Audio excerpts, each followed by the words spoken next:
Мы на Ланкалинском городище. Это у реки Сонжи. Пришли на рыбалку. Вот, лежит удочка. Немножко усачки клюют, мелочь, пока ничего не поймали. Вот, вдали мы видим так называемую Бабушкину горку. Это часть городища, которую за 800-900 лет Сонжа отсоединила от основной части городища. Река каждый год поднимает под 1-2 метра берега, берег сыпется. Вот, и городище с каждым годом становится все меньше и меньше. Это основная часть Ланкалинского городища. Вот. Какие древности. Здесь у подножия пасутся лошади. Вот оно городище.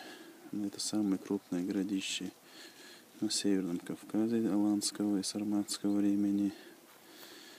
В 1888 году здесь граф Бобринский, тогда он возглавлял императорскую археологическую комиссию, он упоминает, что здесь тогда еще были остатки мощных каменных стен на этом городище.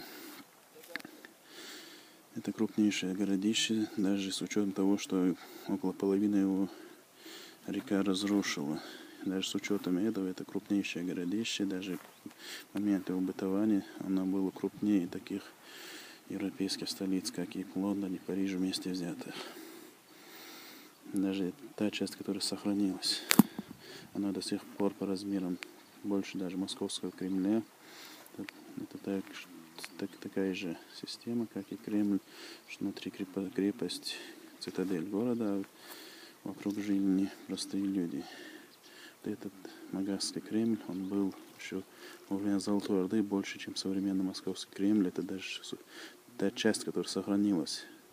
С учетом того, что ушло, это в 2 раза больше. Это по монгольских источниках того времени упоминается всего лишь 2 города в Восточной Европе. Это Киев и Магас. Вот. И поэтому мы можем забыть, какой это был крупный город. Здесь снизу протекает река.